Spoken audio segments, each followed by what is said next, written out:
What's up? It's your boy, Change Agent Cooper, coming to you live from Asheville, North Carolina.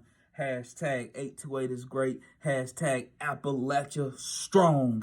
And I'm just here with you today to give you my take on what recovery to work is. What does recovery ecosystem mean to me? What does recovery to work mean to me? So here in Buncombe, what we're using is the Certified Peer Support Specialist in the affairs of the returning citizens. What do you mean by that? I'm glad you asked. So when a person is re-entering society, we're attaching evidence-based certified peer support specialists to that individual and providing community-based services, making sure that they don't slip through the cracks, making sure that they connect with the available resources that we have in our area. This can be duplicated in whatever area you're at.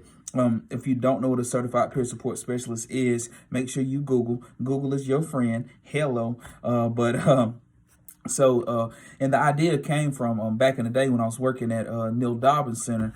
I was actually a case manager, and I can remember when back in the day it was Smoky Mountain. That was the local management entity. People who use letters loosely would say LME, local management entity. But Smoky Mountain had what's called care coordinators, and they would come and see people while they were in treatment centers in the hospital and follow up with them as they leave to make sure that they connect with all the resources that they needed to connect with.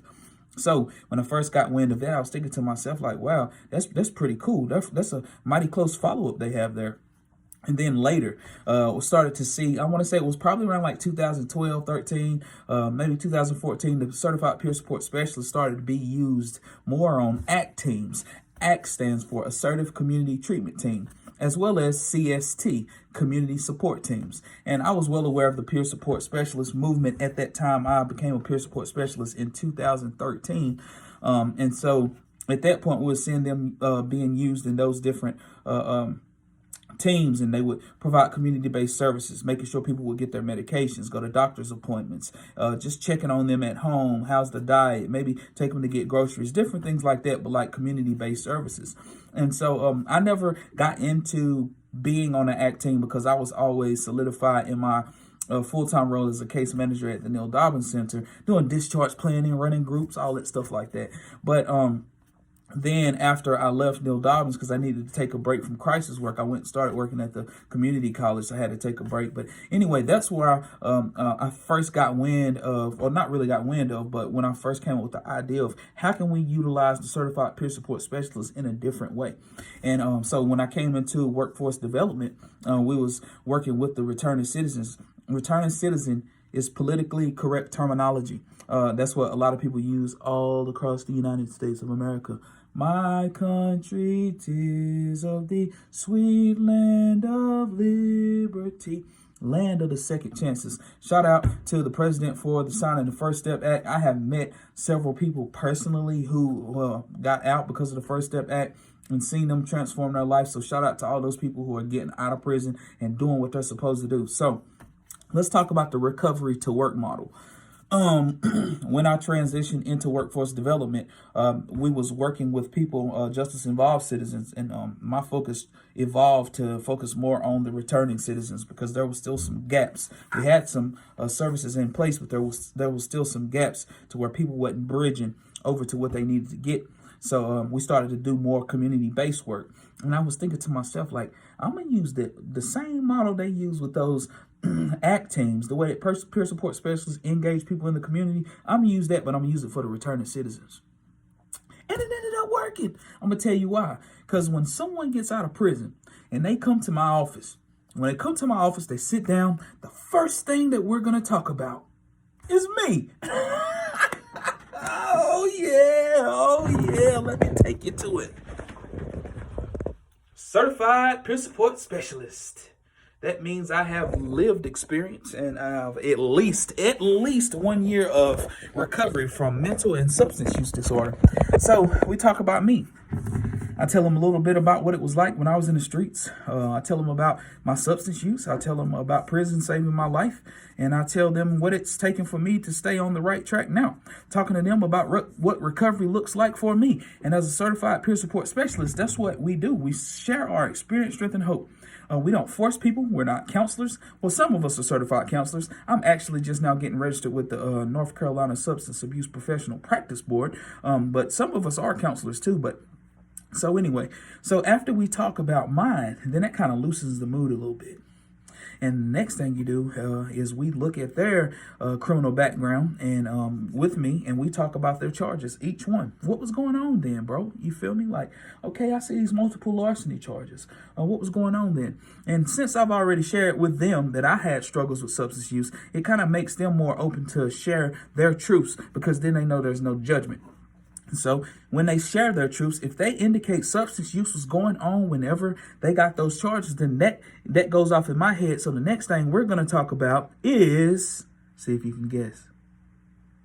Recovery, not workforce. We're talking about recovery first. So what does recovery look like to you? What do you think about 12-step recovery groups? What do you think about Celebrate Recovery? What do you think about support groups? Because in order to get a referral from upscale Western North Carolina, you have to participate in some type of support group. And we have an array of support groups here in Asheville, North Carolina. Many have called us resource rich. Hello, how you doing? But anyway, that's my take on recovery to work. Specifically with the returning citizens, I prefer to deal with returning citizens because I remember what it was like when I was in there and I felt enough pain to change. I believe in pain, but I also believe in rehabilitation. And that's why hashtag reform is very important because in this day and age, we have a lot of people who are incarcerated.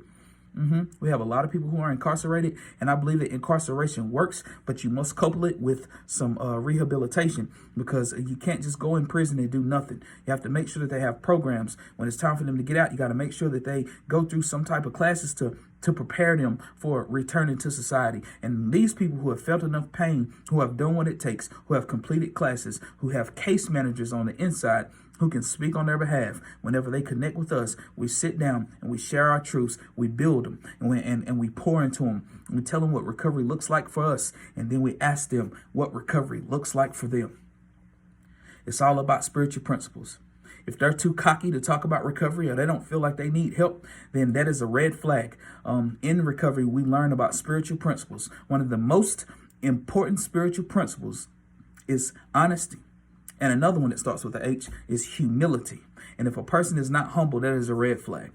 And we'll let those people do whatever it is they need to do. But you will not get a referral from upscale Western North Carolina if you are too close-minded to participate in recovery. Going to prison is very serious. Getting out is very, very, it can cause anxiety, and it can cause a person to act out, or it can cause a person to shut down or isolate. And whenever those type of things show up, certified peer support specialists specialize in, what can we call it? We're community outreachologists. I just made up a word. Outreachologist. And so we'll talk recovery with you. We'll hold your hand, introduce you to recovery groups, community-based peer support. It is an evidence-based practice. You can get it in the state or you can get it nationwide. And that's my take on recovery to work. I wanted my video to be about 7 minutes, but it ended up being a bit longer. So just a quick summary. Recovery to work will consist of utilizing the certified peer support specialists, leveraging, undergirding those recovery champions in your respective communities. I'm sure you know who they are, and allowing those people to provide the peer mentoring to go along with going back to the workforce, because many people need that additional support. It's one thing to get a job. The question is, can you keep a job? Can you survive the work culture? So peer mentoring is that important. For those who took time to watch this video, shout out to you. Salute. This shirt here is Just Economics. If you're a company in Asheville and you're not certified as a living wage employer, please holler at your boy. I will more than gladly get with you and connect you with my peoples. And living wages are very important. We want to make sure we treat our people well and fairly compensate them so that they can live. Love and respect. When I say Appalachia, y'all say strong. Appalachia, strong. Appalachia, strong. When I say perseverance versus, you say everything. Perseverance versus everything.